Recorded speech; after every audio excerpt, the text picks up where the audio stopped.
Chapter 46 Of the End of the Notable Adventure of the Officers of the Holy Brotherhood, and of the Great Ferocity of our worthy knight Don Quixote. While Don Quixote was talking in this strain, the curate was endeavoring to persuade the officers that he was out of his senses, as they might perceive by his deeds and his words, and that they need not press the matter any further, for even if they arrested him and carried him off, they would have to release him by and by as a madman. To which the holder of the warrant replied that he had nothing to do with inquiring into Don Quixote's madness, but only to execute his superior's orders, and that once taken they might let him go 300 times if they liked. "For all that," said the curate, "you must not take him away this time, nor will he, it is my opinion, let himself be taken away." In short, the curate used such arguments, and Don Quixote did such mad things, that the officers would have been more mad than he was if they had not perceived his want of wits, and so they thought it best to allow themselves to be pacified, and even to act as peacemakers between the barber and Sancho Panza, who still continued their altercation with much bitterness. In the end they, as officers of justice, settled the question by arbitration in such a manner that both sides were, if not perfectly contented, at least to some extent satisfied. For they changed the pack-saddles, but not the girths or headstalls. And as to Mambrino's helmet, the curate, under the rose, and without Don Quixote's knowing it, paid 8 reals for the basin, and the barber executed a full receipt and engagement to make no further demand, then or thenceforth forevermore. Amen. These two disputes, which were the most important and gravest, being settled, it only remained for the servants of Don Luis to consent that 3 of them should return, while one was left to accompany him whither Don Fernando desired to take him. And good luck and better fortune, having already begun to solve difficulties and remove obstructions in favor of the lovers and warriors of the inn, were pleased to persevere and bring everything to a happy issue. For the servants agreed to do as Don Luis wished, which gave Doña Clara such happiness that no one could have looked into her face just then without seeing the joy of her heart. Zoraida, though she did not fully comprehend all she saw, was grave or gay without knowing why, as she watched and studied the various countenances, but particularly her Spaniards, whom she followed with her eyes and clung to with her soul. The gift and compensation which the curate gave the barber had not escaped the landlord's notice, and he demanded Don Quixote's reckoning, together with the amount of the damage to his wineskins, and the loss of his wine, swearing that neither Rocinante nor Sancho's ass should leave the inn until he had been paid to the very last farthing. The curate settled all amicably, and Don Fernando paid, though the judge had also very readily offered to pay the score, and all became so peaceful and quiet that the inn no longer reminded one of the discord of Agramante's camp, and Don Quixote said, but of the peace and tranquillity of the days of Octavianus, for all which it was the universal opinion that their thanks were due to the great zeal and eloquence of the curate, and to the unexampled generosity of Don Fernando. Finding himself now clear and quit of all quarrels, his squire's as well as his own, Don Quixote considered that it would be advisable to continue the journey he had begun, and bring to a close that great adventure for which he had been called and chosen, and with this high resolve he went and knelt before Dorothea, who, however, would not allow him to utter a word until he had risen. So to obey her he rose and said, "It is a common proverb, fair lady, that diligence is the mother of good fortune,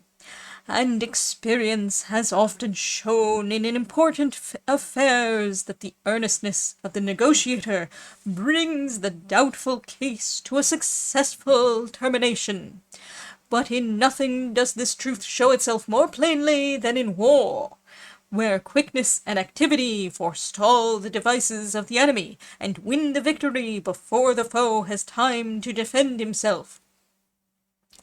All this I say Exalted and esteemed lady, because it seems to me that for us to remain any longer in this castle now is useless, and may be injurious to us in a way that we shall find out some day. For who knows but that your enemy, the giant, may have learned by means of secret and diligent spies that I am going to destroy him, and if the opportunity be given him, he may seize it to fortify himself in some impregnable castle or stronghold, against which all my efforts and the might of my indefatigable arm may avail but little. Therefore, lady, let us, as I say, forestall his schemes by our activity, and let us depart at once in quest of fair fortune, for your highness is only kept from enjoying it as fully as you could desire by my delay in encountering your adversary. Don Quixote held his peace and said no more, calmly awaiting the reply of the beauteous princess, who, with commanding dignity and in a style adapted to Don Quixote's own, replied to him in these words: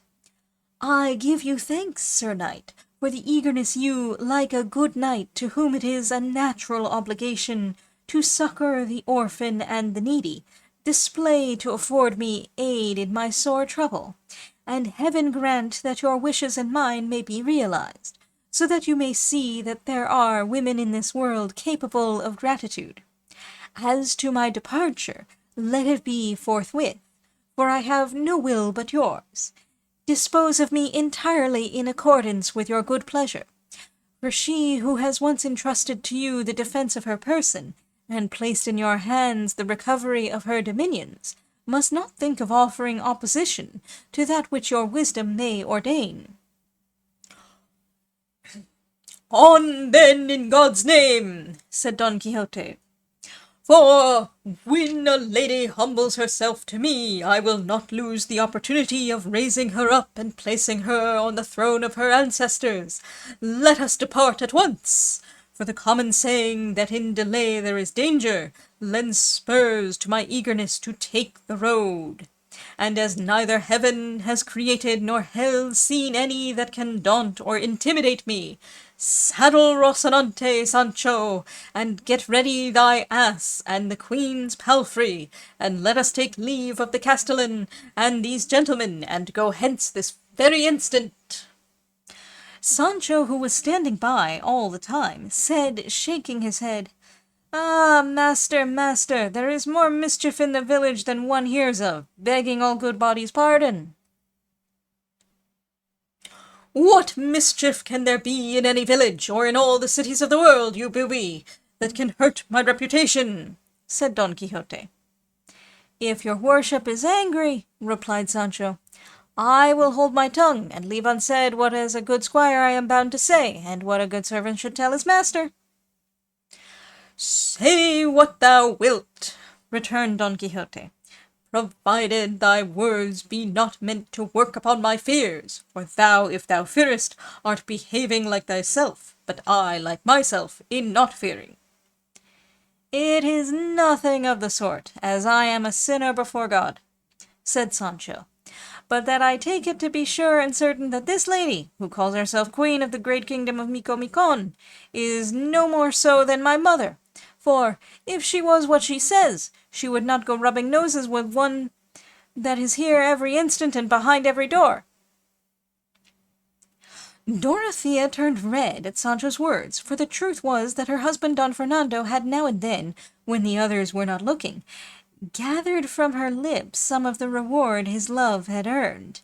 And Sancho, seeing this, had considered that such freedom was more like a courtesan than a queen of a great kingdom. She, however, being unable or not caring to answer him, allowed him to proceed, and he continued,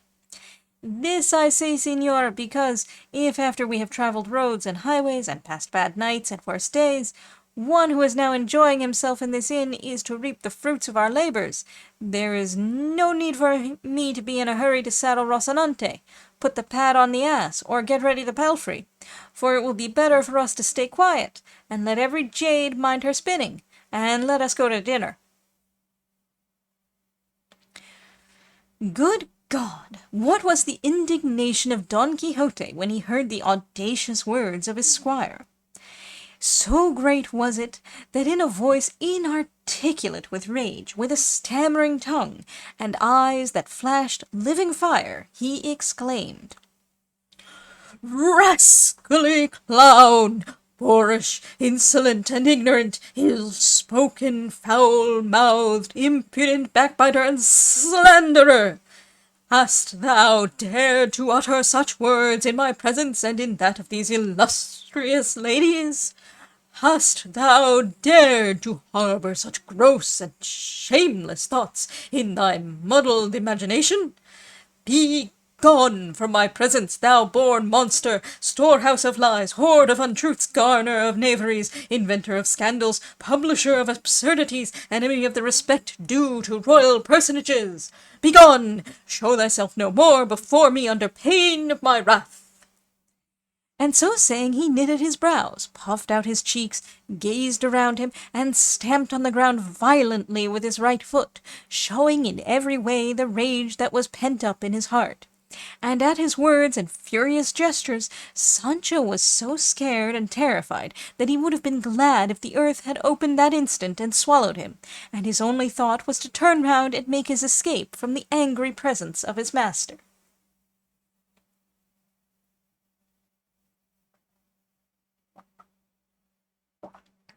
But the ready-witted Dorothea, who by this time so well understood Don Quixote's humour, said, to mollify his wrath, "Be not irritated at the absurdities your good squire has uttered, Sir Knight of the Rueful Countenance, for perhaps he did not utter them without cause, and from his good sense and Christian conscience it is not likely that he would bear false witness against anyone. We may therefore believe, without any hesitation, that since, as you say, Sir Knight, everything in this castle goes and is brought about by means of enchantment, Sancho, I say, may possibly have seen, through this diabolical medium, what he says he saw, so much to the detriment of my modesty." "I swear by God omnipotent," exclaimed Don Quixote at this, "your highness has hit the point, and that some vile illusion must have come before this sinner of a Sancho, that made him see what it would have been impossible to see by any other means than enchantments, for I know well enough, from the poor fellow's goodness and harmlessness, that he is incapable of bearing false witness against anybody." "True, no doubt," said Don Fernando, "for which reason, Señor Don Quixote, you ought to forgive him and restore him to the bosom of your favour. Sicut erat in principio, before illusions of this sort had taken away his senses." Don Quixote said he was ready to pardon him, and the curate went for Sancho, who came in very humbly, and falling on his knees, begged for the hand of his master,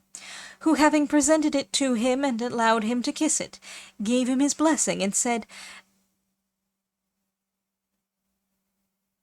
"Now, Sancho, my son, thou wilt be convinced of the truth of what I have many a time told thee, that everything in this castle is done by means of enchantment." "So it is, I believe," said Sancho, "except the affair of the blanket, which came to pass in reality by ordinary means." "Believe it not," said Don Quixote, "for had it been so, I would have avenged thee that instant, or even now, but neither then nor now could I, nor have I seen anyone upon whom to avenge thy wrong." They were all eager to know what the affair of the blanket was, and the landlord gave them a minute account of Sancho's flights, at which they laughed not a little, and at which Sancho would have been no less out of countenance, had not his master once more assured him it was all enchantment. For all that his simplicity never reached so high a pitch that he could persuade himself it was not the plain and simple truth, without any deception whatever about it, that he had been blanketed by beings of flesh and blood, and not by visionary and imaginary phantoms, as his master believed and protested. The illustrious company had now been 2 days in the inn, and as it seemed to them time to depart, they devised a plan so that, without giving Dorothea and Don Fernando the trouble of going back with Don Quixote to his village under pretense of restoring Queen Micomicona, the curate and the barber might carry him away with them as they proposed, and the curate be able to take his madness in hand at home. And in pursuance of their plan, they arranged with the owner of an ox cart who happened to be passing that way, to carry him after this fashion. They constructed a kind of cage with wooden bars, large enough to hold Don Quixote comfortably, and then Don Fernando and his companions, the servants of Don Luis, and the officers of the Brotherhood, together with the landlord, by the directions and advice of the curate, covered their faces and disguised themselves, some in one way, some in another, so as to appear to Don Quixote quite different from the persons he had seen in the castle.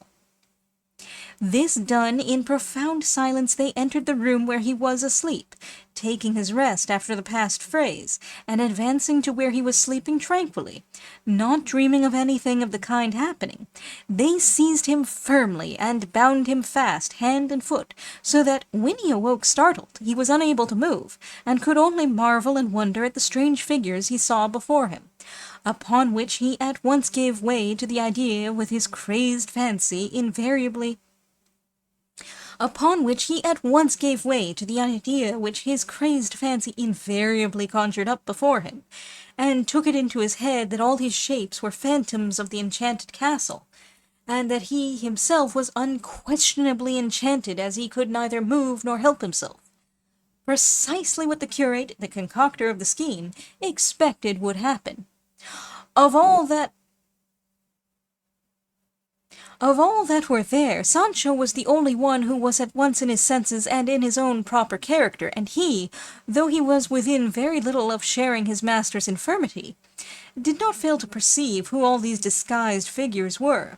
But he did not dare to open his lips until he saw what came of this assault and capture of his master, nor did the latter utter a word, waiting to the upshot of his mishap, which was that, bringing in the cage, they shut him up in it and nailed the bars so firmly that they could not be easily burst open. They then took him on their shoulders, and as they passed out of the room, an awful voice, as much so as the barber, not he of the pack-saddle but the other, was able to make it, was heard to say, "O knight of the rueful countenance, let not this captivity in which thou art placed afflict thee, for this must needs be, for the more speedy accomplishment of the adventure in which thy great heart has engaged thee, the which shall be accomplished when the raging Manchegan lion and the white Tobosan dove shall be linked together, having first humbled their haughty necks to the gentle yoke of matrimony. And from this marvellous union shall come forth to the light of the world brave whelps that shall rival the ravening claws of their valiant father.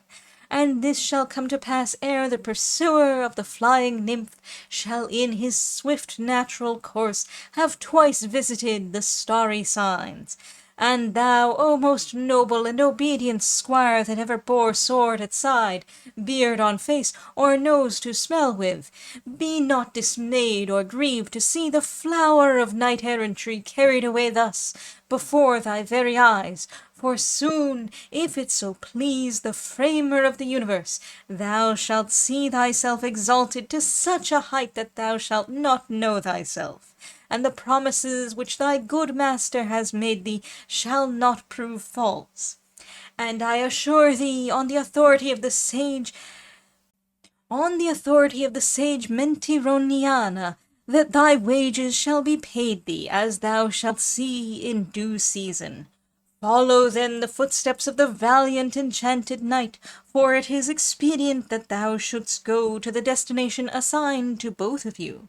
And as it is not permitted to me to say more, God be with thee, for I return to that place I wot of."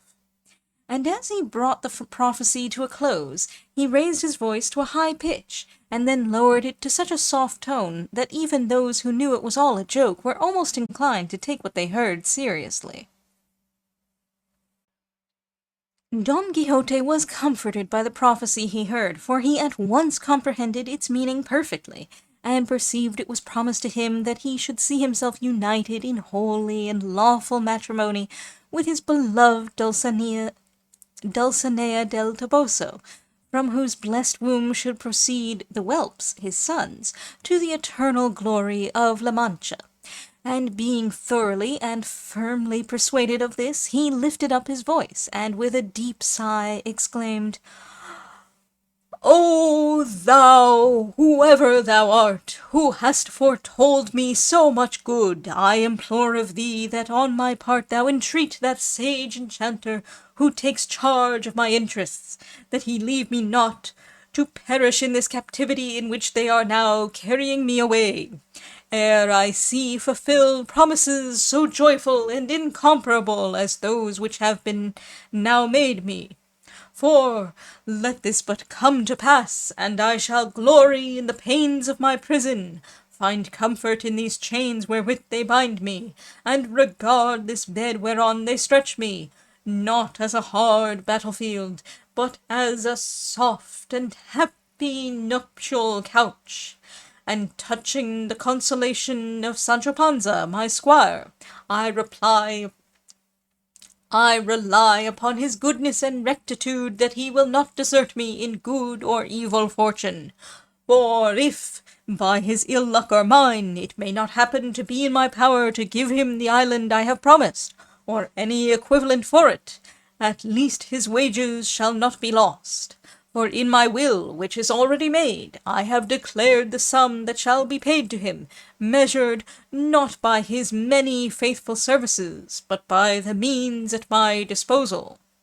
Sancho bowed his head very respectfully, and kissed both his hands, for, being tied together, he could not kiss one. And then the apparitions lifted the cage upon their shoulders, and fixed it upon the ox-cart. Octavianus, i.e. Augustus. Diligence is the mother of good fortune. Proverb 77. In delay there is danger. Proverb 222.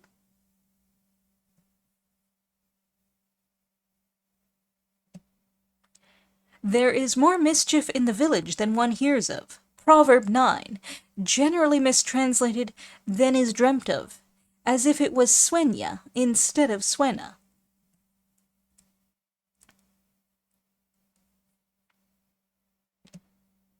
Every jade mind her spinning. Proverb 196.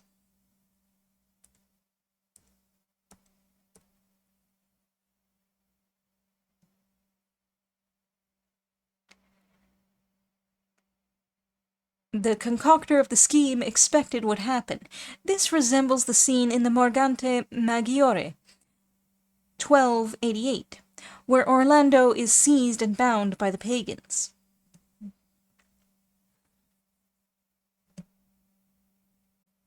Mentironiana, a name formed from mentir, to tell lies.